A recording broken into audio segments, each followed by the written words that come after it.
Assalamualaikum warahmatullahi wabarakatuh. Perkenalkan, nama saya Raffi Amrul Fikar. Di sini saya akan menjelaskan tentang presentasi yang berjudulkan Analisa Penurunan Kinerja Bisnis PT Garuda Indonesia dari Aspek Keuangan.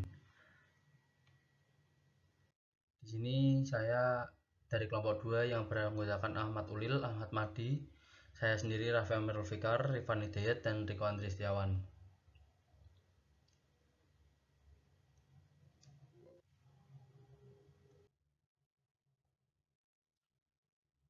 PT Garuda Indonesia Persero Tbk atau dikenal sebagai Garuda Indonesia adalah maskapai penerbangan nasional Indonesia yang berkantor pusat di Bandara Udara Internasional Soekarno-Hatta. Maskapai ini adalah suksesor dari KLM Intersular Bedrift. Garuda Indonesia merupakan anggota SkyTeam satu-satunya di Indonesia dan maskapai terbesar kedua di Indonesia setelah Lion Air. Garuda Indonesia mengoperasikan penerbangan berjadwal ke sejumlah destinasi meliputi benua Asia, Eropa, dan Australia dari Jakarta serta kota fokus maupun kota lain untuk penerbangan haji. Maskapai ini adalah satu-satunya maskapai dari Indonesia yang terbang ke wilayah Eropa dan Oseania. Maskapai ini juga pernah terbang ke wilayah Amerika hingga akhir 1990-an.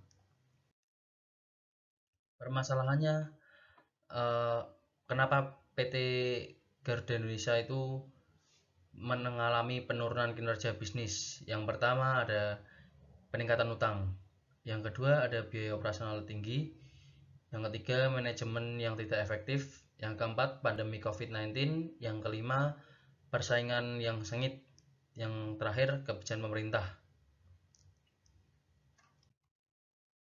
Yang pertama tentang peningkatan hutang. Jika perusahaan mengalami pertumbuhan hutang yang tidak terkendali dapat menyebabkan beban keuangan yang berat. Pada saat ini PT Garuda Indonesia mengalami pertumbuhan hutang yang tidak terkendali sehingga hampir dinyatakan pailit oleh pemerintah. Yang kedua ada biaya operasional yang tinggi. Maskapai penerbangan ini memiliki biaya operasional yang tinggi termasuk bahan bakar, pembelian pesawat, dan biaya sumber daya manusia. Peningkatan biaya operasional tanpa peningkatan pendapatan dapat membebani keuangan perusahaan. Yang ketiga, manajemen yang tidak efektif. Keberhasilan sebuah perusahaan juga sangat bergantung pada manajemen yang efektif.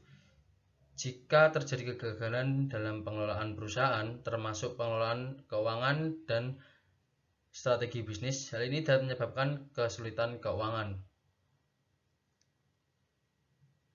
Selanjutnya ada pandemi COVID-19. Pandemi COVID-19 memiliki dampak signifikan pada industri penerbangan di seluruh dunia. Penurunan permintaan penerbangan dan pembatasan perjalanan dapat mengakibatkan pendapatan yang drastis menurun. Selanjutnya ada persaingan yang sengit.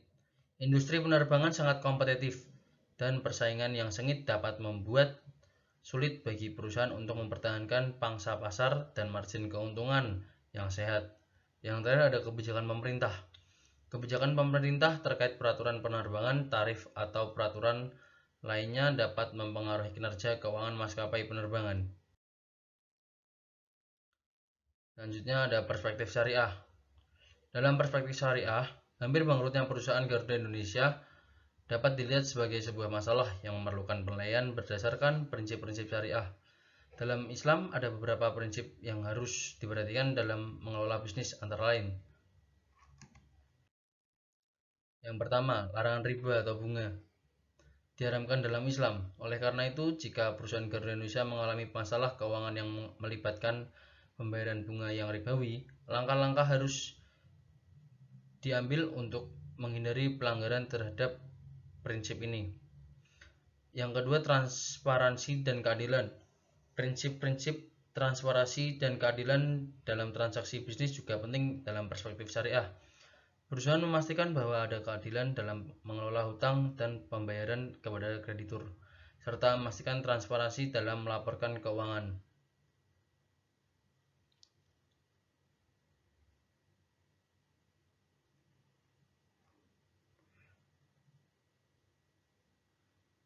Selanjutnya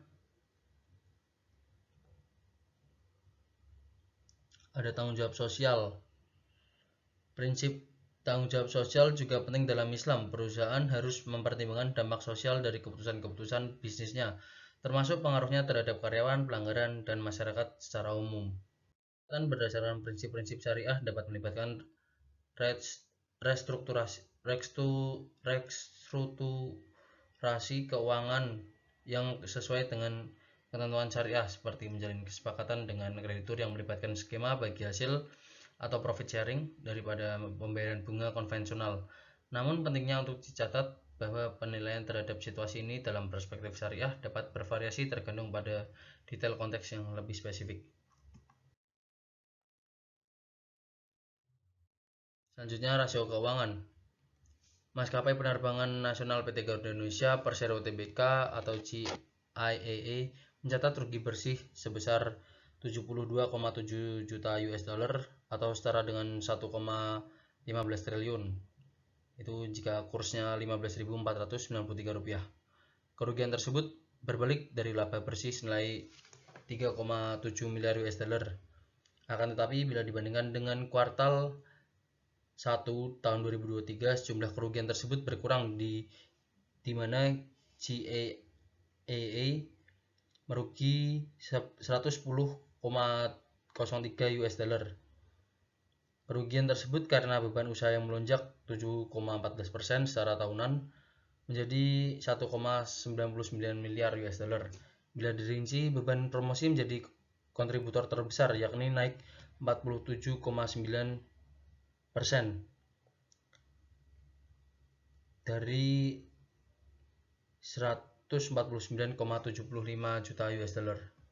Tanggal 3 2023 tumbuh sebesar 48,32% menjadi 2,23 miliar US dollar berdasarkan laporan keuangan konsolidasian Garuda Indonesia hingga akhir September 2023. Pertumbuhan pendapatan usaha Garuda Indonesia tersebut turut dikontribusikan oleh pendapatan usaha perseroan dihasilkan dari penerbangan berjadwal yang meningkat 49,02% menjadi 1,72 miliar US dollar. Penerbangan tidak terjadwal meraih pendapatan sebesar 274,25 juta US dollar dan pendapatan lainnya mencapai 234,91 juta US dollar. Indonesia secara grup mengangkut sebanyak 14,28 juta penumpang, tumbuh 36,05% dibanding pencapaian angkutan penumpang pada periode yang sama. Di tahun sebelumnya, pada periode yang sama, Garuda Indonesia secara individu mencatatkan pertumbuhan angkutan penumpang sebesar 55,48% menjadi 5,76 juta penumpang yang terdiri dari 4,58 juta penumpang domestik dan 1,18 juta penumpang internasional yang masing-masing tumbuh 41,44% dan 153,75%. Lebih lanjut, tren pertumbuhan bisnis Garuda Indonesia Group juga mulai terlihat melalui catatan kargo yang tumbuh sebesar 14,17%. Terima kasih, sekian presentasi dari saya. Kurang lebihnya saya mohon maaf. Wassalamualaikum warahmatullahi wabarakatuh.